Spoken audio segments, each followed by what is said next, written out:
So let's talk the important thing, I guess, budget. Budget's a big thing for everybody. Obviously, Yes. budget determines what you're going to do, how you're going to do it, and when, all that sorts of thing. Have you set a budget? You know, how have you worked out how much money to spend on each component of your wedding? This was a hard one for us, I think, because we're both on sort of different terms. I think I have more realistic ideas of how much things cost, and BJ has no idea. When I told him some of the costs of what it was going to be on the day, I think he nearly had a heart attack and fell on the floor. So I've actually decided not to talk to him too much about budget, and I'll just go along with it. We didn't want to spend crazy amounts of money. We do want to spend more money on renovating our house, as we spoke about last time. But we have picked sort of a rough idea on when we're both sort of happy. I think I'll be happy to go over it by about 5,000, but that will probably be pushing it with him. Yeah.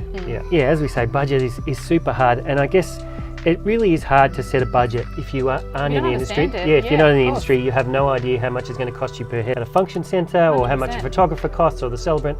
So I guess really you can't sort of set a proper budget until you've researched. And I think for me, because I kind of understood how much things cost, it wasn't so like oh wow, this is going to cost me a fortune. I think some brides go into this going, oh, I want this and this and this, and then they get to it and they're like, that's going to cost me $10,000 to have that, and I really want it. And then I think that's when they start to get a bit upset, or they turn into bridezillas because they want what they want, but they don't have the money to afford it. Yeah, that's right. I think lots of people need to do more research before they go into these huge grand plans and then let themselves down. Yeah. I think that's sort of the one thing I find people really do, and it's hard to come back from that when you're that high. I guess Instagram and Pinterest and all those make it super hard, because you see 100%. these glamorous weddings and you don't realise that particular setup was $100,000 just in the decor alone, let alone food, drinks and everything else. So I guess research will then give you a better idea for your budget. If you are struggling with what should you spend your money on for your wedding, we have on the Feel Good Events website a blog post on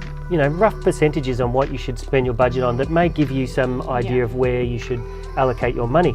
Now obviously your wedding reception, the venue is going to probably take the most of your budget, but you've got to think, is the money you're spending on your wedding going to give you the result that you want? A lot of time when people are planning, they're not necessarily doing that. So they want party of the year, but they're spending their money on really fancy cars that are costing them $10,000 to hire these fancy cars that will see them for 10 seconds. And then nobody sees them, or you're only in them for 5 minutes and then you're in the reception anyway. So even flowers, and I mean obviously everybody has flowers in some degree for their wedding, but some people go over the top, but then say they want their wedding to be really fun and more of a party, and are those flowers really adding to that fun party? Should they have spent that budget maybe on more entertainment?